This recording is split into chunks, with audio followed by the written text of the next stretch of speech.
Masyarakat Indonesia semakin rentan terhadap berbagai penyakit yang tidak menular dan berkaitan dengan gaya hidup. Jumlah penderita penyakit-penyakit seperti misalnya diabetes, penyakit yang berkaitan dengan kardiovaskular, kanker, dan lain sebagainya itu semakin meningkat. Oleh sebab itu perlu juga ditingkatkan akses terhadap pelayanan kesehatan dan juga tentu saja edukasi terhadap mencegah berbagai penyakit ini. Nah, Insight kali ini ingin mengetahui apa-apa saja transformasi di bidang kesehatan yang perlu dan sedang dilakukan oleh Kementerian Kesehatan. Bersama saya, Desi Anwar.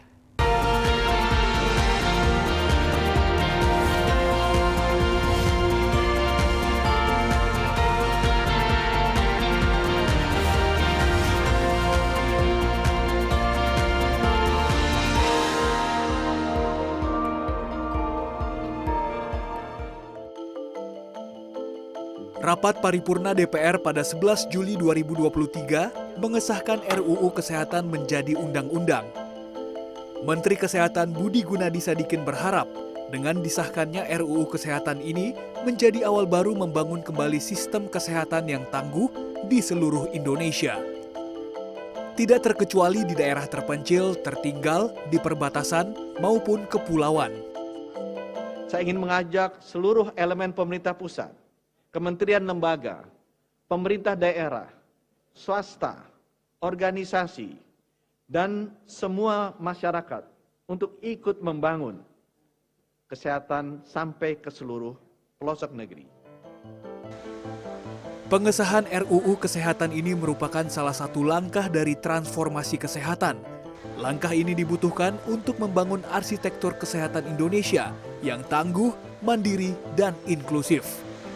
Transformasi kesehatan merupakan sebuah inisiasi yang dilakukan Kementerian Kesehatan yang mencakup 6 pilar, yaitu transformasi layanan primer, layanan rujukan, sistem ketahanan kesehatan, sistem pembiayaan kesehatan, SDM kesehatan, dan teknologi kesehatan.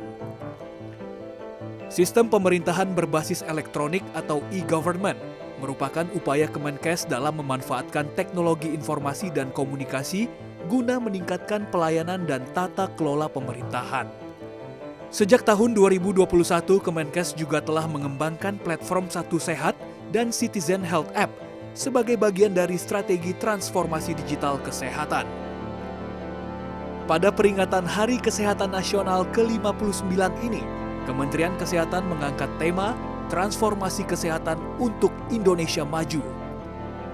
Tujuannya adalah mendorong promosi gaya hidup sehat melalui kolaborasi lintas sektor dalam mewujudkan Indonesia yang lebih sehat.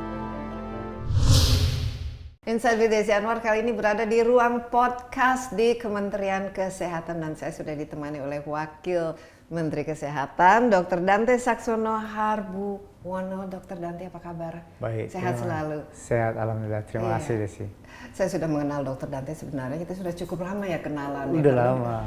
Karena Dr. Dante ini luar biasa, ini mungkin bisa jadi contoh, jadi role model untuk menjaga kesehatan maratoner ya. Sudah 6 kali maraton. Six major marathon. Six major, jadi ini ada 6 kota yang biasanya kalau orang betul-betul maratoner profesional itu 6 kota ini sudah dijalankan. Luar biasa, Dr. Dante. Salut. Alhamdulillah. Cocok sekali ini dengan ada orang yang sehat yang memang mengurusi kesehatan di Indonesia. Tapi Pak Wamen, ini sejak tahun 2022 kan sudah dilakukan kan transformasi di bidang kesehatan. Mungkin kita satu persatu kita lihat apa-apa saja yang dilakukan. Mulai dari pelayanan yang basic saja, apalagi Indonesia dengan 375 juta penduduk ini. Semuanya perlu akses. Jadi secara filosofi kita melakukan transformasi kesehatan. Itu ada 6 pilar transformasi kesehatan. Filosofinya adalah supaya akses dan kualitas kesehatan di seluruh penduduk, di seluruh masyarakat Indonesia harus terjamin. Ini amanah undang-undang. Ya. Amanah undang-undang pasal 28 ayat 1 mengatakan bahwa amanah masyarakat harus selalu sehat lahir dan batin dan mempunyai kualitas kesehatan yang baik. Tugasnya bukan tugas hanya oleh Kementerian Kesehatan secara eksklusif, tetapi juga seluruh masyarakat, seluruh elemen masyarakat ikut berperan serta untuk mewujudkan Indonesia lebih sehat. Memang, karena kesehatan ini sebenarnya kan tanggung jawab individu ya. Yeah. Idealnya kan pencegahan lebih baik daripada penyembuhan, Yeah. gitu kan? Yang Dokter Dante yang harus juga dicamkan Yeah. supaya kita menjadi hidup sehat. Apalagi di Indonesia ini kita bonus demografinya kan lumayan masih sekarang bagus lah. Tapi kalau SDM-nya tidak sehat, berarti masa depannya juga semakin suram. Satu persatu transformasi yang dilakukan, mulai dari 6 pilar itu. Dari pilar pertama. Satu pilar pertama adalah tentang transformasi layanan primer. Jadi bisa lihat bahwa di tempat-tempat yang sangat terpencil, itu akses ke layanan primer seperti ke puskesmas masih terkendala. Satu aksesnya. Masih banyak puskesmas-puskesmas yang belum ada dokternya. Itu yang kedua. Dan masih ada puskesmas-puskesmas yang belum punya 9 tenaga nakes minimum yang harus ada di puskesmas. Ini 9 tenaga nakes minimum. 9 Terdiri tenaga dari nakes. apa saja 9 tenaga nakes Ada itu? perawat, dokter, dokter gigi, kemudian tenaga laboratorium, apoteker, bidan, dan sebagainya. Itu semuanya mesti harus ada di puskesmas. Dan ini kita sedang upayakan untuk membangun sistem transformasi layanan primer di mana promotif, preventif, dan kuratif berjalan secara bersama-sama. Dulu puskesmas adalah tempat berobat, tapi kita geser bahwa puskesmas adalah usaha kesehatan masyarakat, di mana puskesmas lebih banyak melakukan kegiatan promotif, preventif, dan screening kepada masyarakat. Kenapa screening ini diperlukan? Karena kalau orang itu sudah jatuh kepada stadium akhir dari penyakitnya, sudah parah, maka pembiayaannya menjadi lebih besar. Jadi kita melakukan screening di posyandu-posyandu untuk pemeriksaan gula darah, untuk pemeriksaan kolesterol. Jadi yang basic-basic itu ya? Yang basic-basic itu kita lakukan sekarang di puskesmas dan di posyandu. Itu untuk layanan primer. Nah, kita dengan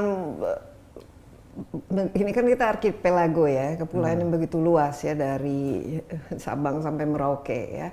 Idealnya ini jumlah tenaga kesehatan yang diperlukan itu ada berapa di Indonesia untuk memenuhi semua kebutuhan masyarakat Indonesia, dan yang existing itu persisnya berapa? Sekarang kalau kita hitung jumlah puskesmas dan fasilitas kesehatan primer, seharusnya dokter umum itu ada 174.000 orang dokter di seluruh Indonesia. Padahal lulusan dokter di Indonesia itu setahun hanya 12.000. Jadi kalau kita bergerak seperti sekarang, maka kita akan butuh 10 sampai 14 tahun baru bisa mencukupi dokter-dokter yang bekerja di puskesmas. Gimana caranya kita melakukan modifikasi?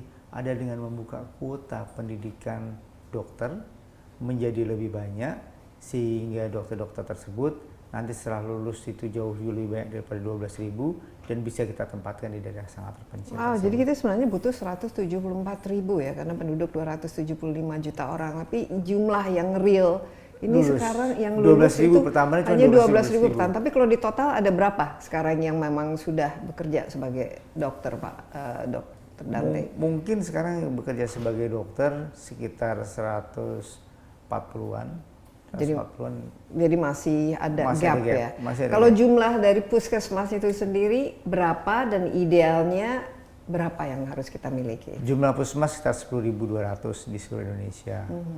Dan mengoptimalkan ketersediaan puskesmas bukan salah satu solusi dalam pendekatan transformasi primer. Karena kita hanya bisa membuat puskesmas tersebut dengan biaya yang agak sedikit lebih besar. Bagaimana caranya? Kita mengaktifkan sistem yang sudah ada, yaitu posyandu. Kalau dulu posyandu hanya untuk penimbangan bayi, maka sekarang posyandu melayani hipertensi, mencek gula darah, mencek kolesterol, kemudian memberikan tablet tambah besi untuk anak-anak perempuan dan sebagainya. Jadi kita melakukan pergeseran dari tadinya transformasi layanan primer itu ujungnya adalah puskesmas. Sekarang kita justru di posyandu. Ini udah berbasis RT ya biasanya. Berbasis ya, RT, berbasis RW. Dan jumlahnya itu adalah 300.000. 300.000. Dan ini sudah merata di seluruh Indonesia atau masih ada kantong-kantong yang istilahnya masih perlu ditingkatkan? Inilah hebatnya perencana pembangunan kita, senior-senior kita, bahwa ternyata posyandu itu sudah banyak di masyarakat. Karena dia dibentuk oleh masyarakat secara mandiri, kita tinggal menambahkan kualitas dan pengetahuan medis yang lebih baik kepada mereka supaya mereka bisa melayani dengan kualitas yang lebih baik daripada posyandu sebelumnya. Iya, dan ini betul-betul sebenarnya saya dengar ya, kalau dulu masyarakat internasional juga mengakui bahwa peran posyandu itu sangat penting, apalagi di negara-negara berkembang seperti Indonesia. Jadi basis komunitas dan masyarakat itu penting ya untuk menjaga, memastikan kesehatan masyarakatnya itu dimulai dari lingkungannya itu sendiri. Dari lingkungan itu sendiri. Iya. Dari 514 kabupaten kota, hampir semuanya sudah memiliki rumah sakit di Indonesia. Cuman yang perlu kita tambahkan adalah kualitasnya. Ya. Kalau kita bicara tentang sistem rujukan ini kan kita sering dengar bahwa banyak pasien-pasien Indonesia yang berobat ke luar negeri.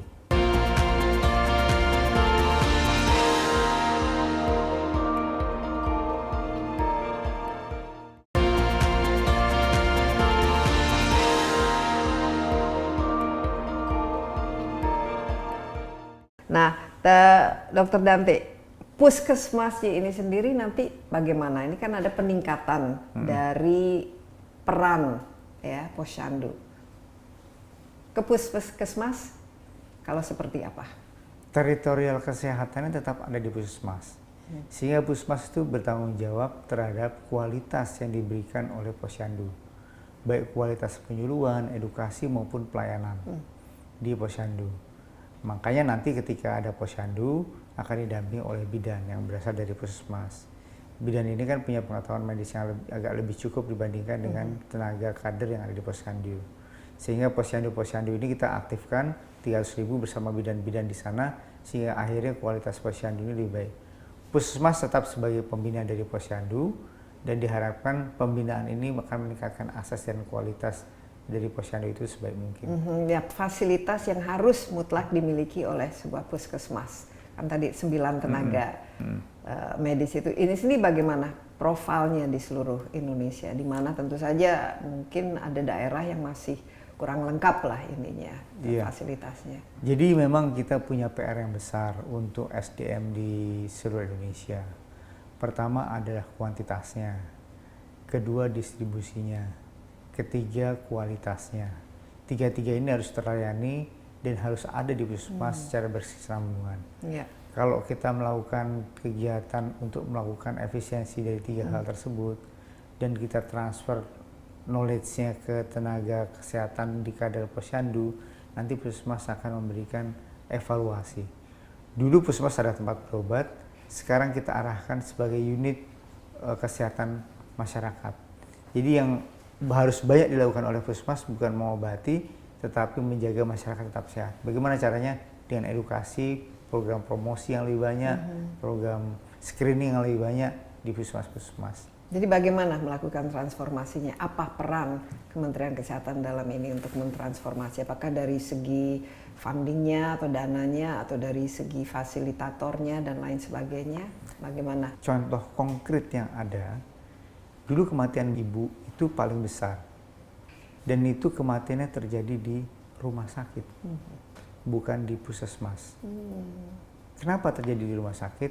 Karena keterlambatan rujukan ketika ibunya sudah mulai pendarahan dan komplikasi kehamilan, baru dirujuk. Nah, puskesmas itu kita upayakan untuk menyaring siapa yang harus berobat dan melahirkan di rumah sakit, siapa yang boleh melahirkan di puskesmas. Yeah. Bagaimana caranya? Kita telah membagi ultrasonografi USG di seluruh puskesmas di Indonesia. Jadi seluruh ada tadi 10 ribuan ya puskesmas. 10 ribuan kita memiliki peralatan USG. Dengan memiliki peralatan USG, nanti akan di USG itu pada saat antenatal care atau kunjungan ke rumah sakit ibu hamil. Kalau dia ada kelainan di dalam kehamilannya, segera dia ditempatkan dan posisikan untuk dilahirkan di rumah sakit. Kalau dia tidak ada masalah, dia boleh dilahirkan di puskesmas. Nah, itu adalah satu contoh bagaimana secara konkret kita memberdayakan puskesmas dan membuat puskesmas ini menjadi salah satu benteng dan scope and hub bagi kelainan kesehatan yang lebih maju. Ya, jadi early screening ada di situ. Kalau kayak seperti ronsen dan lain sebagainya sudah bisa dilakukan di puskesmas. Di beberapa puskesmas sudah ada, tapi memang untuk ronsen ini butuh perizinan dari Bapeten. Sebagian besar masih dilakukan di rumah sakit. Tapi secara keseluruhan sudah lengkap ya dengan USG ya. Dengan USG. Tapi idealnya jumlah puskesmas yang kita miliki sudah cukup atau masih perlu ditambah lagi? Untuk beberapa tempat di pemekaran daerah memang kita tambah puskesmasnya. Yang masih kurang itu adalah di wilayah timur Indonesia. Di wilayah timur Indonesia itu karena ini berkaitan dengan isu keamanan. Jadi banyak dokter yang tidak terjamin keamanannya sehingga mereka tidak mau bekerja di puskesmas di daerah-daerah seperti di Papua dan sebagainya. Tapi kalau dijamin kesehatannya oleh Pak Bupati kita sudah mulai dekati, mereka akan kita support untuk mendatangkan dokter dan tenaga medis lainnya di sana. Ya, memang kalau daerah timur, daerah terpencil itu biasanya agak sulit ya, apalagi buat dokter-dokternya juga untuk mungkin mereka sukanya lebih yang di daerah yang padat penduduk ya. Iya, Dok ya. Tapi ini kan mau tidak mau semua orang kan harus memiliki akses kesehatan kan. Iya. Dan untuk menarik mereka supaya mau ke puskesmas, kita berikan insentif yang lebih tinggi daripada sebelumnya. Apa-apa contohnya dari segi anggaran? Dari segi anggaran. Kita berikan anggaran dan gaji kepada dokter yang mau bekerja di daerah sangat terpencil lebih tinggi dibandingkan sebelumnya. Dan saya rasa cukup. Kita punya program namanya Nusantara Sehat. Nusantara Sehat itu kolaborasi dokter gigi, pelayanan kesehatan yang 9 tadi itu bekerja sama dan bareng-bareng satu grup itu ke puskesmas di daerah-daerah sangat-sangat terpencil. Dengan begitu mereka mendapat layanan yang lebih baik untuk program Nusantara Sehat. Atau mungkin dokter-dokter muda yang baru lulus mungkin mereka juga bisa diberikan insentif ya untuk memulai karir mereka di tempat-tempat yang terpencil kan. Iya. Transformasi berikutnya setelah puskesmas ternyata wah dicek wah ini nggak sanggup nih untuk puskesmas. Iya. Next apa? Transformasi yang kedua ada transformasi layanan rujukan. Mau tidak mau harus ke rumah sakit kan? Mau ke rumah sakit. Dan rumah sakit ini harus punya kualitas yang sama baiknya dengan rumah sakit manapun yang ada di Indonesia secara homogen. Bagaimana kita caranya? Kita memenuhi tenaga kesehatan untuk rumah sakit yang ada di Indonesia. Ada berapa rumah sakit pemerintah ya kita bicara karena kan ada rumah sakit swasta juga dan idealnya untuk populasi sebesar Indonesia ini berapa jumlah rumah sakit yang bisa? Sekarang rumah sakit yang ada sekitar 3.000-an rumah sakit. 3.000-an di seluruh Indonesia. Di seluruh Indonesia dari 514 kabupaten kota hampir semuanya sudah memiliki rumah sakit di Indonesia. Cuman yang perlu kita tambahkan adalah kualitasnya. Ya. Kalau kita bicara tentang sistem rujukan ini kan kita sering dengar bahwa banyak pasien-pasien Indonesia yang berobat ke luar negeri. Ini karena tingkat kepercayaan terhadap rumah sakit itu rendah. Memang kita melakukan revitalisasi rumah sakit ini dengan memberikan alat-alat yang canggih. Kita punya 10 catastrophic disease yang ada di Indonesia sebagai penyebab kematian paling tinggi dan penyebab pembiayaan yang paling tinggi. Kanker, jantung, stroke, dan uronefrologi, penyakit ginjal. Ini kita fokuskan di rumah sakit tersebut. Kita bagi menjadi rumah sakit paripurna yang paling tinggi sebagai rujukan, kemudian utama, madya, dan dasar. Semua kita penuhi kebutuhan untuk 4 pelayanan tersebut sehingga rumah sakit bisa memberikan sumbangan yang lebih daripada sebelumnya, bisa menempatkan sebagai rumah sakit rujukan yang lebih berkualitas daripada sebelumnya. Itu filosofi transformasi kedua di rumah sakit. Nah, selama ini implementasinya apa?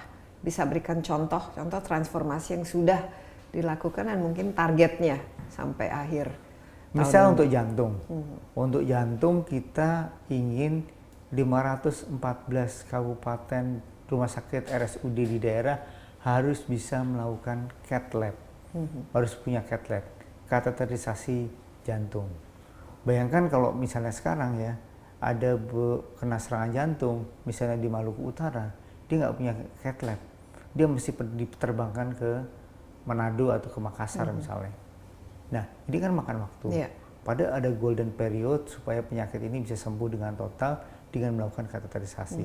Jadi kita bagi kateterisasi ke seluruh kabupaten, kita distribusikan tenaga jantung intervensi ke seluruh kabupaten sehingga kabupaten-kabupaten tersebut bisa melakukan tata laksana jantung secara aktif dan secara awal sehingga angka kematian akibat jantung ini menjadi menurun. Jadi bisa dikatakan seluruh rumah sakit di kabupaten itu sudah memiliki alat ini untuk melakukan kateterisasi. Sudah? Iya, 1-2 memang masih dalam proses, tapi kita harapkan sebelum selesai 2024 nanti seluruh kabupaten, 514 kabupaten bisa punya alat cath lab. Jadi bisa untuk menangani 4 yang penyakit ini yang tadi kanker, stroke, ginjal, dan jantung. Dan jantung, ya.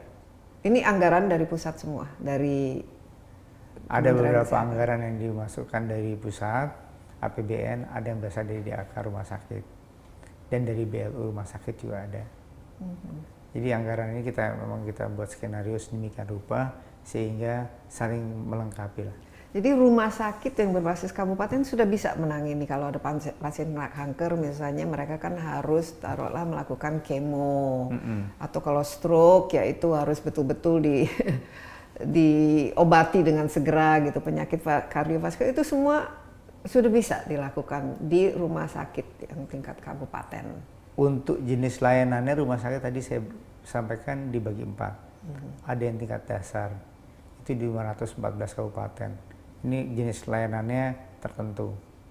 Terus ada tingkat madya. Ini jenis provinsi. Ya. Layanannya juga lebih tingkat tertentu. Yang provinsi yang utama. Ya. Utama itu ada di provinsi. Di seluruh provinsi, 37 provinsi harus bisa melakukan kateterisasi, bisa pasang rep, bisa pasang kateter dan sebagainya. Dan di seluruh beberapa regional kita bagi rumah sakit paripurna yang bisa melakukan bedah jantung terbuka. Itu masih harus di tingkat provinsi? Di tingkat provinsi. Di tingkat provinsi. Tingkat provinsi, jadi rumah sakit rujukan ya? Iya, itu ada paripurna, ada paripurna. Rumah sakit rujukan paripurna untuk jantung sampai ini sekitar ada 14 rumah sakit. Hanya 14 ya? 14 rumah sakit, karena kan mereka mengampu rumah sakit yang lainnya. Tapi cukup nggak 14 rumah menurut dokter? Secara regional kita bagi-bagi, dan kalau misalnya ada kasus sulit mereka bisa melakukan rujukan tidak terlalu jauh. Tapi kan kateterisasinya tindakan pertama sudah bisa dilakukan di rumah sakit provinsi atau rumah sakit di kabupaten. Iya, tapi kalau saya lihat apalagi jumlah penduduk kita kan semakin lama semakin meningkat. Nah, peran dari rumah sakit swasta dalam hal ini menurut dokter dan ini bagaimana?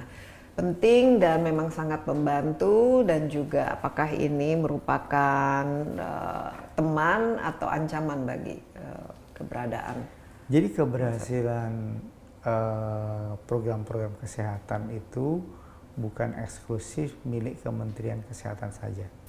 Tapi model yang kita kembangkan adalah model pentahelik, di mana ada pemerintah, ada akademisi, ada sektor bisnis, ada media, dan ada komunitas. Pentahelik ini kita buat sedemikian rupa sehingga bisa memainkan peranan di bidangnya masing-masing untuk mengembangkan layanan-layanan yang sophisticated di seluruh Indonesia. 90% obat-obat masih diimport bahan bakunya. Oleh sebab itu jadi mahal sekali. Oleh karena itu jadi mahal sekali. Kalau kita bisa produksi bahan baku, maka obat menjadi murah.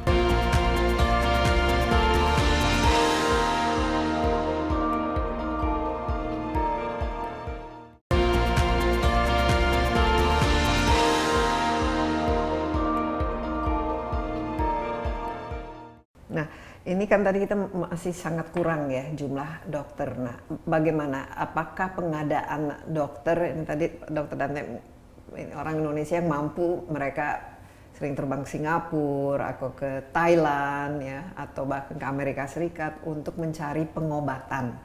Ya.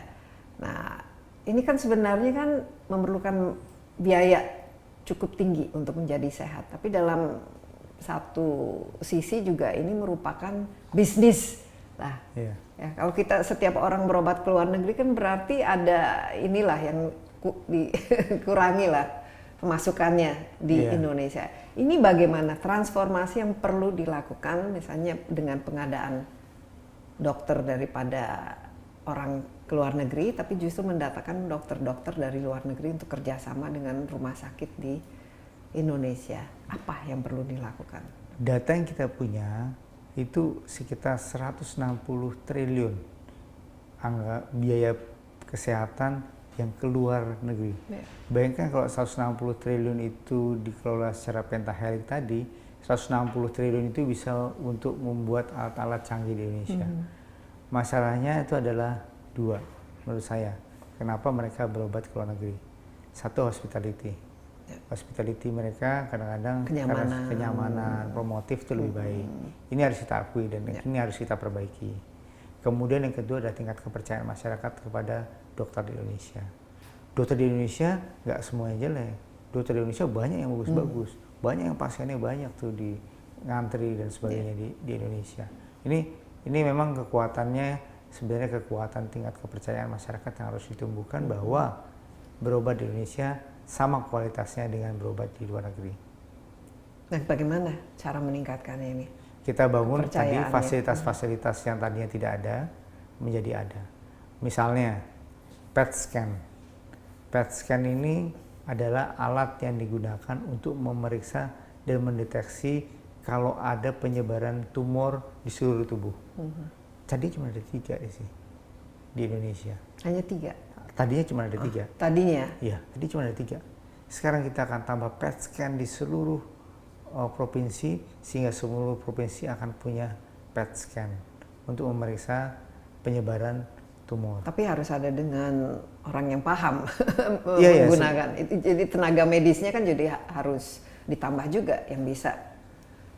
Sebenarnya untuk PET scan tenaga medisnya sudah cukup. Sudah cukup. Sudah cukup untuk PET scan.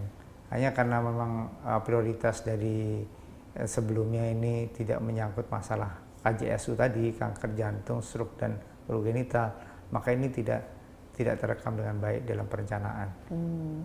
Kita melakukan perencanaan dengan stressing kepada hal tersebut, akibatnya kita akan distribusikan alat ke seluruh Indonesia. Ada berapa sekarang PET scan-nya? Dulu hanya 3, sekarang ada berapa? Mungkin seluruh kabupaten akan kita kasih, seluruh provinsi akan kita kasih, 37 provinsi akan kita kasih PET scan. Dan ini diadakan lewat anggaran pemerintah. Berapa sekarang anggaran di Kementerian Kesehatan? Berapa triliun? Sekarang sekitar anggarannya kan kalau tidak salah kan setiap tahun meningkat loh. Meningkat, bahkan yang mandatory spending itu naik. Yang mandatory spending yang tadinya cuma 5% dari APBN, sekarang justru Ibu Sri Yani kasih kita 5,6%. Iya, mungkin ini gara-gara kita belajar dari COVID ya, bahwa kesehatan itu sangat penting ya. Jadi mau tidak mau spending terhadap kesehatan. Jadi berapa sekarang? 170 triliun. Ya, kalau dilihat tadi 160 triliun saja sudah keluar untuk berobat. Iya. bisa hampir bersama beli alat dan lain sebagainya. Iya, tapi ini cukup untuk betul-betul membuat rumah sakit kita juga dari segi pelayanannya kompetitif, ya, servisnya bagus, peralatannya juga lengkap dan canggih, supaya tidak harus keluar negeri lagi. Kita justrunya harus menjadi rujukan bagi negara-negara tetangga. Butuh satu lagi tentang obat-obatan, dan ini masuk transformasi berikutnya, transformasi ketahanan kesehatan. Transformasi ketahanan kesehatan ini kita dapatkan ketika kita belajar dari COVID. Bayangkan waktu dulu COVID itu muncul, kita tidak siap. Semua negara tidak siap.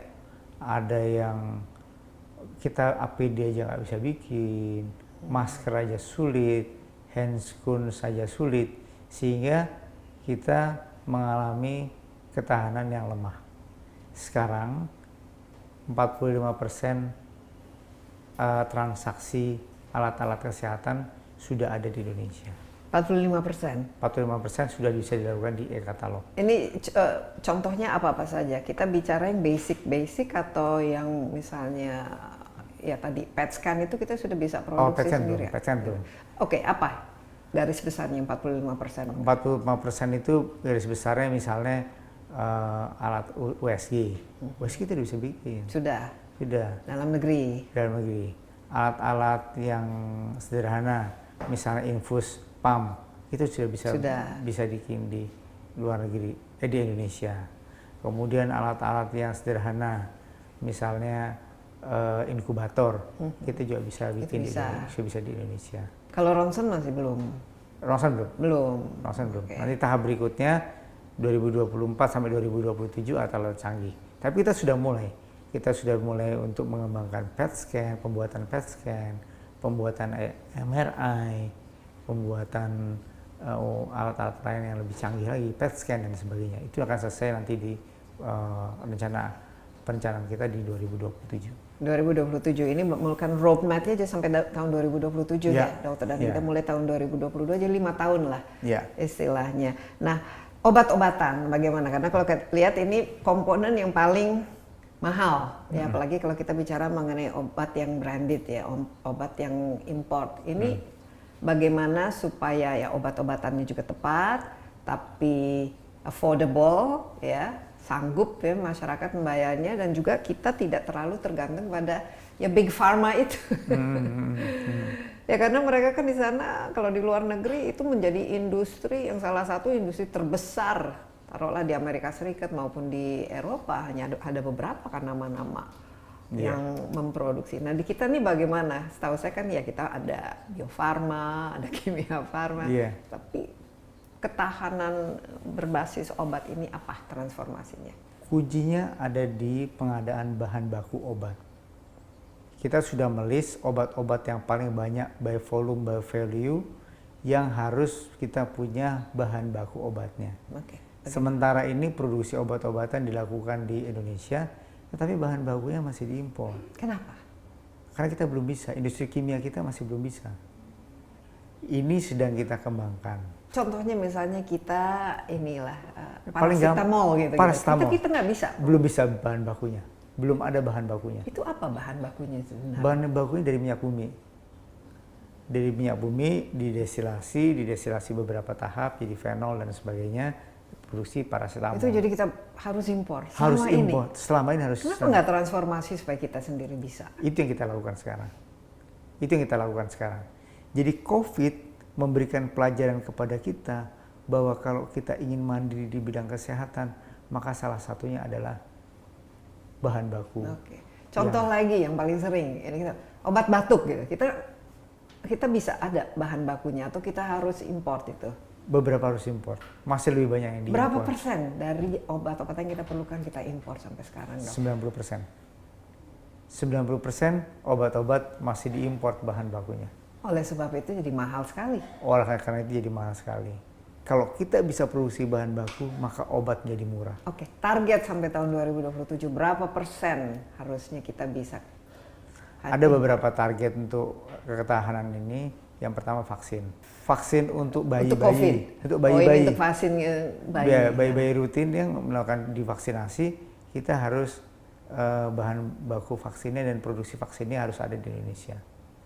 Selama ini masih import? Selama ini masih import. Ada beberapa vaksin yang sudah diproduksi di Indonesia oleh Bio Farma, tapi akan kita naikkan. 10 dari 14 vaksin program masih diimpor. Nanti kita akan melakukan evaluasi, dan ini sudah dikembangkan bioteknologi supaya vaksin ini bisa diproduksi di Indonesia. Satu vaksin. Kedua obat. Obat ini juga harus kita develop sedemikian rupa. Dengan perencanaan, kita sudah punya list 10 obat yang paling banyak dipakai di Indonesia. 10 ini kita lakukan prioritas. Kita sudah kembangkan dalam beberapa saat ini 5 bahan obat yang paling banyak diproduksi di Indonesia. Dan 5-5-nya nanti akan kita produksi di Indonesia. Kalau bahan bakunya bagus, harganya pasti harusnya lebih rendah. Tapi berarti kan R&D-nya, research and development-nya, lead bank-nya harus mau tidak mau ditingkatkan kan? Ya. Sebenarnya secara teknologi kita mampu, tapi secara pengorganisasian memang harus kita kelola dengan baik. Apa yang menjadi hambatannya? Kita kan tahun 2021, setahu saya India ini kan mirip-mirip Indonesia lah, negara yang masih berkembang, populasi, tapi mereka itu justru mereka tuh mengekspor loh obat-obatan. Mereka sanggup untuk mendevelop ya, obat-obatan di negaranya sendiri. Apa yang kita bisa lakukan supaya kerjasama pentahelix itu tidak mutlak Kementerian Kesehatan. Kementerian Perindustrian juga harus mendukung, BPOM juga harus mendukung, sektor swasta sebagai pengguna juga harus mendukung, sehingga obat-obat yang diproduksi tadi di Indonesia bahan bakunya bisa dipakai oleh masyarakat. Gimana cara kuncinya? Kunci di TKDN, kandungan dalam negerinya. TKDN dikunci, masukkan di e-katalog, dan semua orang, semua fasilitas kesehatan pemerintah wajib membeli obat dengan TKDN tinggi yang ada di e-katalog. Dengan begitu, setelah mereka produksi bahan baku, mereka punya obatnya, mereka bisa punya pasar juga di Indonesia. Kalau perlu ekspor. Tapi yang penting kan kualitasnya juga. Jangan sampai ini semua e-katalog made in Indonesia tapi ternyata dari segi kualitasnya. Iya. Nah, ini kan agak susah juga kan ya. Di satu pihak kita memang perlu mengurangi. Idealnya kita berapa persen saja mengimpor bahan baku, Dokter Dante? Seharusnya 10 bahan baku utama tadi yang saya sebutkan itu tidak perlu diimpor. Tidak perlu diimpor. Ada obat kolesterol, obat pengencer darah, ada antibiotik, obat hipertensi. Itu perlu sekali obat-obatan, paracetamol, itu semua perlu diproduksi dalam negeri supaya kita bisa punya ketahanan kan. Itu bisa kira-kira achieve pada tahun 2027? Saya jamin 1000% bisa. Oh ya? Iya. Ini sudah dimulai? Sudah dimulai. Dari R&D-nya untuk... Ya, ini kita tunggu-tunggu karena ini akan sangat berpengaruh terhadap bukan saja pengadaan tapi harga. Iya. Bahkan teknologi bioteknologi, bioscience kita sudah akan mendukung untuk memproduksi obat-obat yang berkaitan dengan produk-produk yang asalnya bioteknologi. Ini apa nanti payungnya di bawah Kemenkes? Di bawah Kementerian. Ada apa kita punya lab sendiri yang kalau di China kan mereka punya labnya di Wuhan gitu. Kita di mana nanti lab bioteknologinya? Jadi memang ini butuh regulasi dari pemerintah, tetapi juga mungkin yang penting adalah peran swasta yang sudah mempunyai pabrikan obat. Dengan membuat peran swasta memberikan pabrikan obat ini, mudah-mudahan swasta mau bergabung untuk mau melakukan pembuatan obat dengan bahan baku yang berasal dari jadi pentahelix ini mau tidak mau ya, karena biayanya. Dan di sini mungkin BRIN juga harus diajak untuk mengembangkan ya dari segi research dan teknologinya untuk bagaimana kita memproduksi bahan bakunya sendiri. Sebenarnya kalau kita lihat dari seluruh cabang keilmuan yang ada di dunia kedokteran, kita sudah punya semuanya. Tenaga dari mulai spesialis sampai subspesialis sampai super spesialis kita udah punya.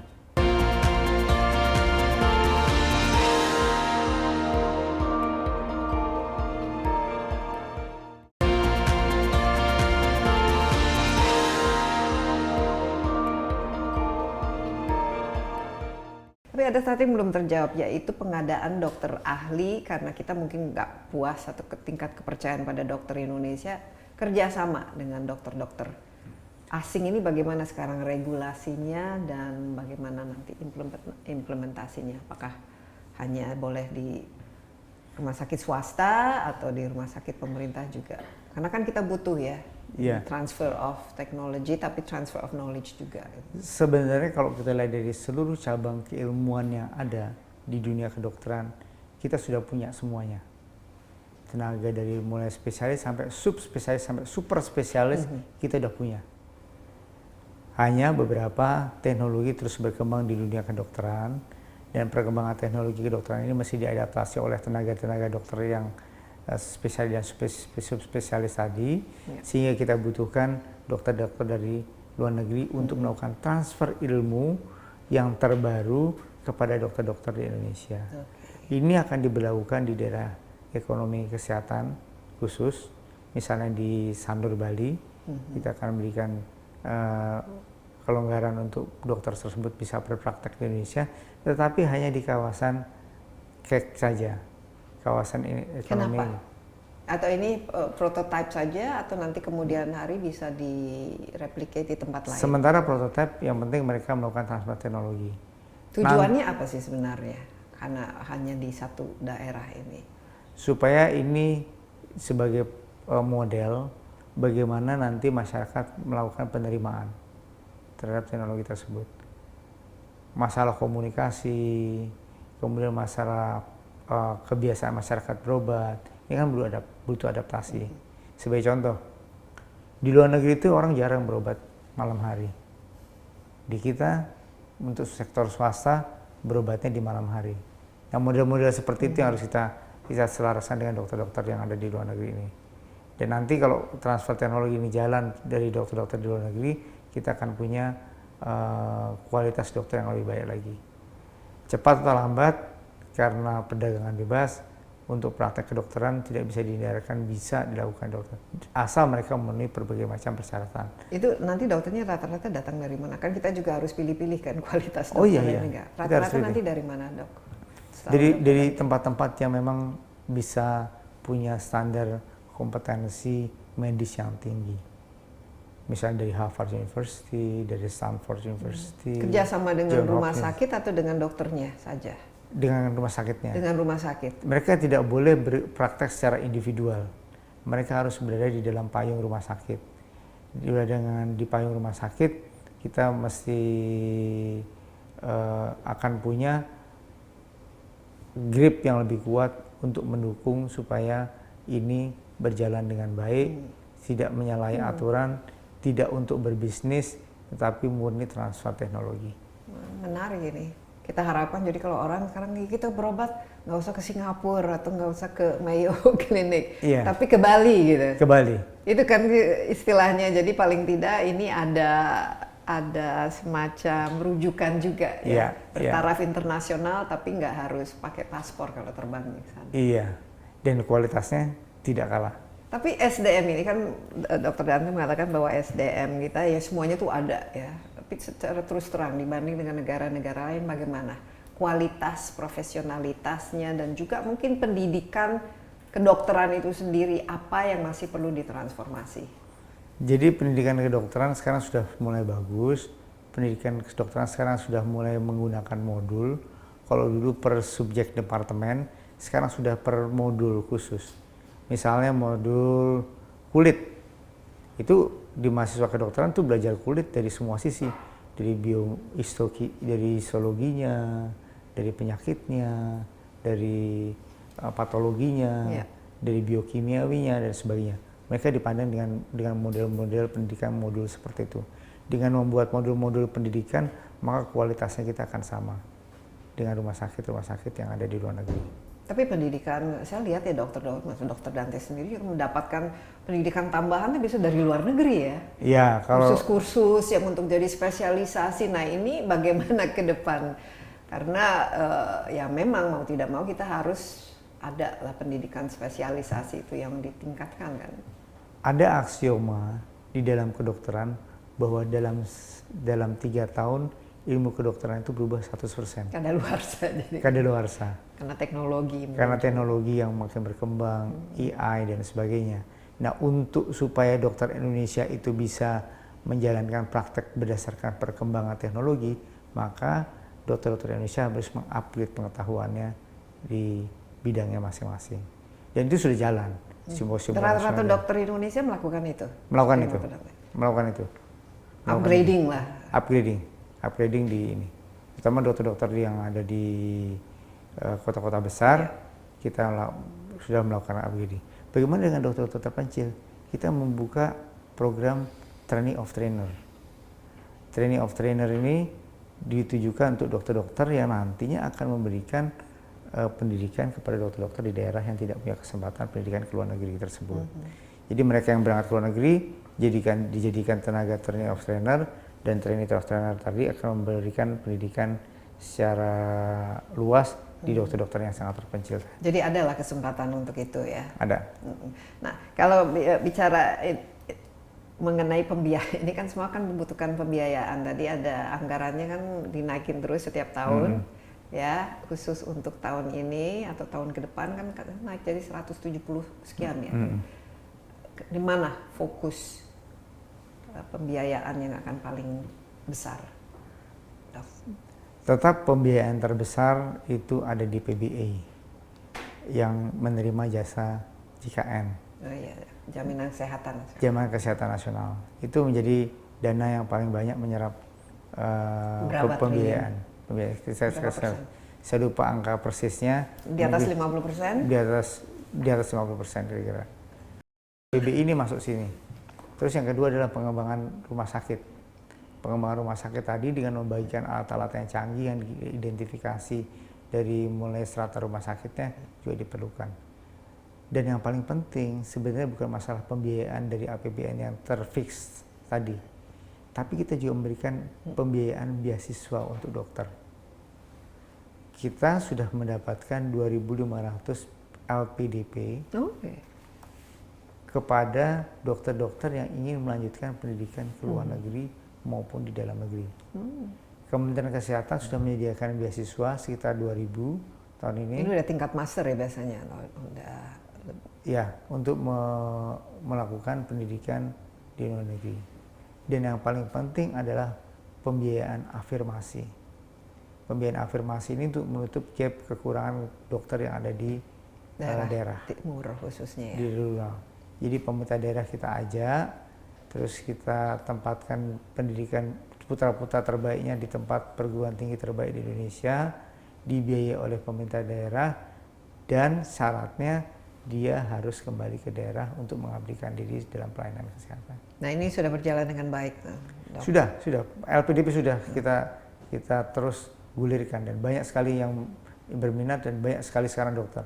Kemarin saya memberangkatkan hampir 1.000 dokter-dokter untuk LPDP ini. Wow, lumayan ya. Dan diharapkan mereka kembali tentu saja dengan ilmunya bertambah, tapi ya mendedikasikan diri untuk bekerja di Indonesia ya. Bekerja di Indonesia. Nah, gimana supaya BPJS tidak rugi?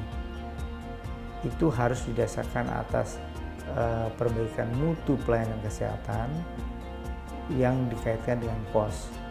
Kalau mutu pelayanan kesehatan itu dikaitkan dengan cost dan akhirnya ketemu, maka disitulah batas yang harus diberikan BPJS kepada masyarakat yang berobat.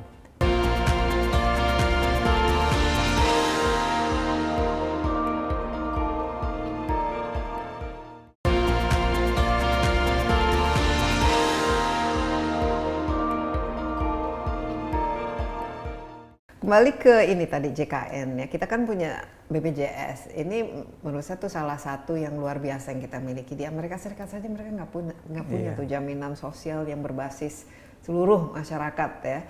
Ini bagaimana ke depan ya, sustainable atau cara ininya lah dari tadi kan biaya JKN kan paling besar ini. Bisa ini terus menerus seperti ini. Karena masyarakat kalau satu fasilitas itu sudah diberikan, atau itu udah jadi hak ini. Tidak bisa wah ini ternyata terlalu besar ini, biayanya terlalu membengkak. Kita harus menyeimbangkan antara dana JKN yang diberikan oleh pemerintah dengan fasilitas kesehatan yang diberikan oleh rumah sakit. Ini harus diseimbangkan. Caranya bagaimana? Caranya adalah dengan memberikan izin-izin dan melakukan grouping pada penyakit-penyakit tertentu yang bisa dibiayai oleh BPJS dan mana yang harus top up. Jadi di atas BPJS mereka harus top up. Misalnya tindakan kemoterapi. Kan obat kemoterapi itu ada yang murah, ada yang mahal. Pada tingkat tertentu kita memberikan kemoterapi ditanggung oleh BPJS. Di tingkat yang lebih lanjut mereka mesti top up masyarakatnya. Bayar premi sendiri ya? Bayar premi. Premi tambahan di atas BPJS-nya atau premi yang selama ini mereka membayar khusus langsung ke rumah sakit.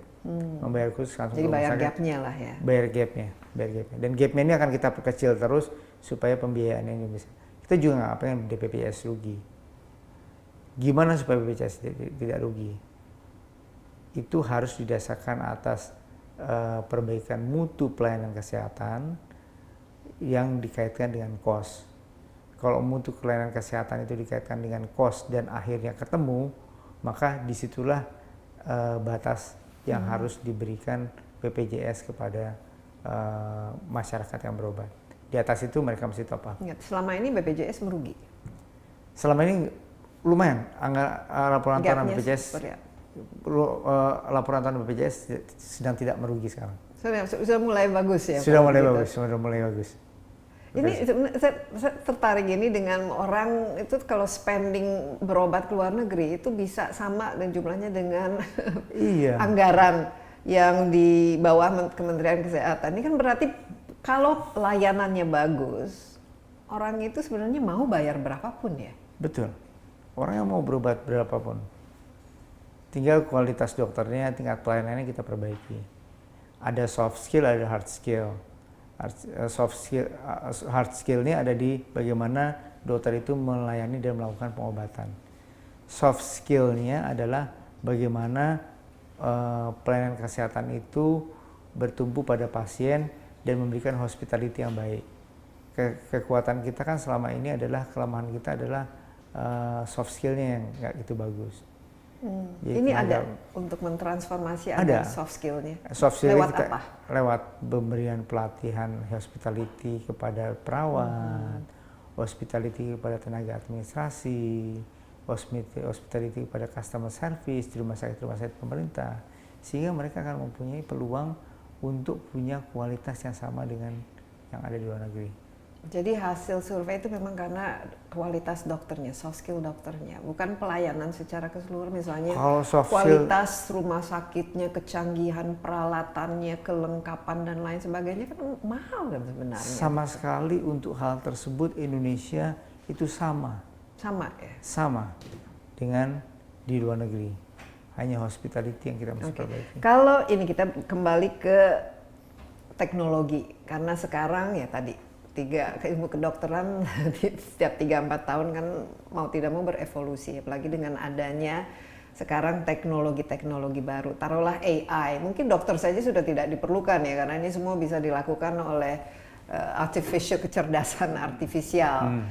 Dan kemudian juga cara kita membeli obat, berkomunikasi dengan dokter semuanya kan bisa lewat aplikasi, lewat tidak harus ke rumah sakit, ke dokter dan lain. Bagaimana ke depan transformasi menjadi kesehatan ini berbasis digital? Seperti apa bentuknya dan seberapa serius? Ingat bahwa apa yang kita masukkan ke dalam AI atau digitalisasi akan terekam. Data itu harus kita lindungi sebagai data konfidensial yang ada di pasien. Kalau itu terlindungi dan ada di pasien, maka masyarakat akan percaya. Dan jangan sampai data itu keluar. Data itu keluar karena itu kekayaan spesifik dari penyakit yang ada di Indonesia. Ya, dan itu harus memang confidential kan, tidak dan harus semua. confidential. Kalau ada kerjasama dengan AI, kerjasama dengan fasilitas kesehatan yang berbasis digital, itu semuanya nanti akan kita atur sedemikian rupa sehingga datanya tidak keluar negeri, tetap ada di Indonesia sebagai sumber kekuatan AI berikutnya yang dikembangkan di Indonesia. Tapi ada roadmap untuk digital artificial intelligence ini dalam kesehatan, mengelola kesehatan di Indonesia. Di dalam salah satu transformasi kesehatan 6 tadi ada transformasi bidang teknologi. Transformasi di bidang teknologi itu nanti akan membuat misalnya Mbak Desi berobat pakai handphone, berobat pakai handphone, terus berobat ke dokter ini, diisi handphonenya, diisi data medisnya. Sudah langsung kelihatan ini, Sudah tahu. tekanan darah. Nanti berobat ke dokter lainnya lagi. Dengan izin Mbak Desi, nanti akan kelihatan penyakit sebelumnya. Pergi ke rumah sakit, pergi ke apotek, beli obat. Nanti akan kelihatan obat apa yang sudah diberikan. Berikut resepnya mungkin. Berikut resepnya. Nanti pergi ke laboratorium, juga begitu. Nah, ini ada transformasi teknologi yang kita kembangkan sebagai personal data access di Indonesia. Itu masuk ke dalam salah satu transformasi yang ini tahun 2027 dan ini lumayan ya, pasti teknologi juga sudah akan sangat berkembang dengan pesat ya. Kira-kira kita punya platform ya, karena platform yang ada kita itu adalah Peduli Lindungi. Peduli Lindungi adalah salah satu platform kesehatan yang di-download paling banyak di Indonesia. Udah 100 juta downloaded di Indonesia, dan ini bisa dikembangkan lebih lanjut lagi di masa yang ke depan, dan kita bertransformasi yang tadinya peduli lindungi untuk COVID, kita transformasikan ke dalam produk digital yang namanya Satu Sehat. Dan Satu Sehat itu akan menjamin data digitalisasi pada saat pasien berobat. Bagaimana infrastrukturnya? Infrastrukturnya adalah dengan mengakreditasi seluruh pelayanan kesehatan supaya menggunakan computer base. Jadi nanti tinggal scan, datanya sudah ada di computer base layanan kesehatan, diobati, datanya masuk situ, disimpan lagi di handphonenya, waktu dia mau berobat ke tempat lain, sudah ada datanya. Itu sudah transformasi kesehatan. Cuman sebagai mana apapun, kalau berbasis aplikasi ya kerahasiaan data, harus hati-hati. Iya. Ini juga ada tanggung jawab ya, jangan bagi-bagi password atau jangan ini. Jadi ini dari segi keamanannya itu harus betul-betul dijaga. Belum lagi sekarang orang kan gampang sekali di-hack dan lain sebagainya. Ini semua data ini kan sangat-sangat penting ya. Dok, waktunya sudah habis, tapi ini transformasi kita lihat kan cukup banyak. Ada dari segi layanan primernya tadi, layanan rujukan, ada tadi ketahanan kesehatan dari obat-obatannya, dan juga SDM, peningkatan kualitas dokternya, teknologi, pembiayaan, dan lain sebagainya. Mungkin kira-kira kita rangkum mungkin dalam 1-2 kalimat, kira-kira apa wujud akhir dari semua upaya untuk melakukan transformasi ini? Profil kesehatan Indonesia itu nanti seperti apa bentuknya? Transformasi yang kita lakukan dan sudah kita identifikasi sebagai bentuk elemen-elemen yang 6 tadi akan menjadikan arsitektur kesehatan Indonesia di depan menjadi lebih kuat. Dengan arsitektur kesehatan yang lebih luas di masa yang akan datang, maka kita akan punya tuan rumah dalam hal pelayanan kesehatan di Indonesia. Ya, terima kasih dok, dan kita harapkan nanti kalau transformasi ini sudah betul-betul diimplementasi dengan baik, tidak perlu lagi keluar negeri untuk berobat. Terima kasih dok. Ya, demikian Insight with Desi Anwar kali ini. Terima kasih juga atas perhatian Anda. Jangan lupa Anda dapat menyaksikan acara ini di cnnindonesia.com dan juga di YouTube CNN Indonesia Insight with Desi Anwar. Sampai jumpa, stay safe.